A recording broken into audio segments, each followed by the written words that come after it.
Assalamualaikum warahmatullahi wabarakatuh. Nama saya Ratna Dewi Jayanti, NIM 2087201014 dari Sejarah 2020 pagi. Di sini saya akan memaparkan materi tentang UAS susulan strategi pembelajaran sejarah.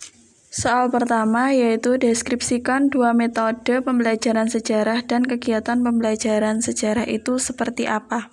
Di sini saya akan mendeskripsikan dua metode pembelajaran sejarah. Yang pertama, saya mengambil metode pembelajaran sejarah, yaitu metode ceramah. Metode ceramah yaitu sebuah metode mengajar dan menyampaikan informasi dan pengetahuan secara lisan kepada sejumlah siswa yang pada umumnya mengikuti secara pasif. Metode ceramah dapat dikatakan sebagai satu-satunya metode yang paling ekonomis untuk menyampaikan informasi dan paling efektif dalam mengatasi kelangkaan literatur dan rujukan sesuai dengan jangkauan daya paham siswa. Proses pembelajaran yang menggunakan metode ceramah, guru lebih banyak menggunakan penuturan sebagai media utama pembelajaran. Nah, kegiatan pembelajarannya dengan menggunakan metode ceramah adalah guru aktif berbicara dan siswa mendengarkan apa yang diterangkan oleh guru.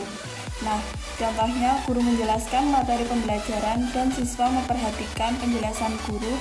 Saat guru bercerita tentang materi pembelajaran, siswa mendengarkan cerita guru dan mencatat apa poin-poin penting yang disampaikan oleh guru. Selanjutnya, setelah pelajaran usai, siswa mengerjakan tugas dari guru berdasarkan materi pelajaran yang telah disajikan. Metode ceramah merupakan metode paling awal digunakan dalam proses belajar mengajar. Metode ini dapat digunakan dengan baik atau tanpa alat bantu, alat peraga, media pembelajaran. Setiap orang dapat menggunakan metode ceramah untuk pembelajaran. Metode ini tidak membutuhkan prosedur yang rumit. Guru cukup berbicara di depan siswa dalam kelas terkait materi pembelajaran. Satu-satunya keterampilan yang mungkin dibutuhkan adalah keterampilan berkomunikasi dan keterampilan untuk berkomunikasi secara efektif. Nah, kelebihan dari metode pembelajaran sejarah dengan metode ceramah ini adalah guru mudah menguasai kelas, terus dapat diikuti dengan siswa yang banyak, mudah mempersiapkan dan melaksanakannya. Yang terakhir adalah guru mudah menerangkan bahan pelajaran dalam jumlah yang besar. Nah, kekurangan dari metode pembelajaran sejarah yaitu metode ceramah, kekurangannya adalah membuat siswa menjadi pasif, sukar mengontrol sejauh mana perolehan belajar anak didik. Kegiatan pengajaran menjadi verbalisme dan bila terlalu lama bisa menyebabkan bosan pada siswa. Selanjutnya, yang kedua, saya mengambil metode pembelajaran sejarah yaitu dengan metode diskusi. Nah, metode diskusi sendiri adalah metode pembelajaran sejarah yang suatu penyampaian bahan pembelajaran di mana guru memberikan kesempatan kepada para siswa atau kelompok-kelompok siswa yang mengadakan pembicaraan ilmiah guna mengumpulkan pendapat dan membuat kesimpulan atau menyusun berbagai alternatif pemecahan atas suatu masalah. Metode diskusi adalah metode mengajar secara berunding dengan teman satu kelompoknya. Cara penyajiannya adalah di mana para siswa dihadapkan pada suatu masalah yang bisa berupa pertanyaan yang bersifat problematis untuk dibahas dan dipecahkan bersama. Di dalam diskusi ini, proses belajar mengajar terjadi di mana interaksi antara dua atau lebih individu yang terlibat saling tukar-menukar pengalaman, informasi, memecahkan masalah, dan dapat juga semuanya aktif. Metode diskusi diaplikasikan dalam proses belajar mengajar untuk yang pertama, mendorong siswa berpikir kritis. Yang kedua, mendorong siswa mengapresiasikan pendapatnya secara bebas. Yang ketiga, mengambil satu alternatif atau beberapa alternatif jawaban untuk memecahkan masalah berdasarkan pertimbangan yang seksama. Nah, kegiatan apa saja yang menggunakan metode diskusi dalam pembelajaran di kelas, yaitu diskusi kelas. Diskusi kelas adalah diskusi yang beranggotakan seluruh peserta didik di kelas. Artinya, guru tidak membagi peserta didik ke dalam beberapa kelompok kecil. Saat guru memberikan suatu permasalahan terkait materi yang sedang dipelajari, semua peserta didik di kelas harus saling berunding untuk menyelesaikan. Pada diskusi ini, penilaian terbaik diberikan pada peserta didik yang paling aktif dalam berdiskusi. Selanjutnya, diskusi kelompok kecil, yaitu diskusi yang dikelompokkan kecil di suatu kelas. Sebelum kegiatan diskusi berlangsung, guru akan membagi peserta didik ke dalam kelompok kecil beranggotakan 3-5. Setiap kelompok akan diberi permasalahan yang berbeda-beda namun masih dalam ranah materi yang sama. Nah, kelebihan dalam metode diskusi ini adalah yang pertama, merangsang kreativitas anak didik dalam bentuk ide, gagasan, dan terobosan baru dalam memecahkan suatu masalah. Yang kedua, mengembangkan sikap menghargai pendapat orang lain.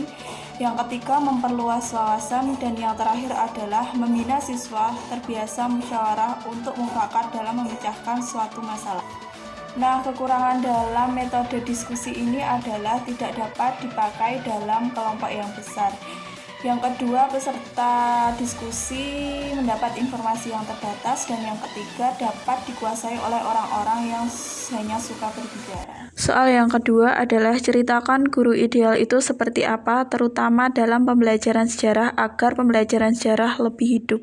Di sini saya akan menjelaskan tentang guru ideal dalam pembelajaran sejarah agar pembelajaran sejarah tidak terasa membosankan dan lebih hidup.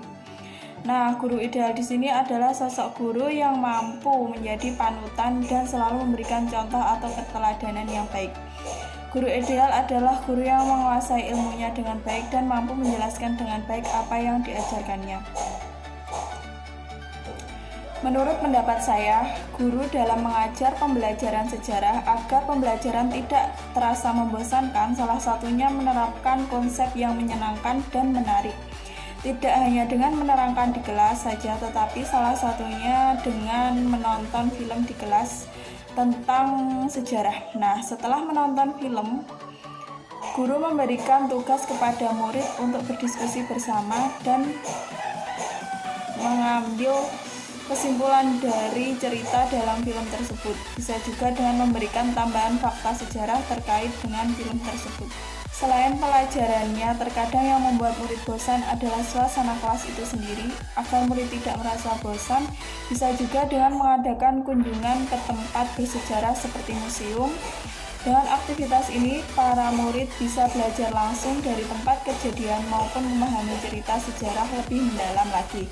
Setelah berkunjung, murid diberi tugas untuk bercerita hal apa yang paling berkesan, termasuk jika ada pertanyaan yang mengusik mereka. Nantinya ini menjadi sebuah diskusi di kelas mereka, pasti akan lebih menyenangkan dan tidak terasa membosankan. Selanjutnya adalah belajar dengan membuat project vlog sejarah. Siswa diberi sebuah tugas untuk membuat vlog berdurasi 10 atau 15 menit saja. Topik yang paling mudah adalah dengan mengulas situs-situs bersejarah seperti candi, museum, dan bangunan-bangunan kuno. Sebelum itu, guru tentu perlu membekali mereka teknik membuat video sederhana sebagai bentuk apresiasi. Vlog siswa diunggah ke channel YouTube sekolah. Jika tidak ada channel khusus, maka guru bisa membuat channel baru yang digunakan untuk seterusnya.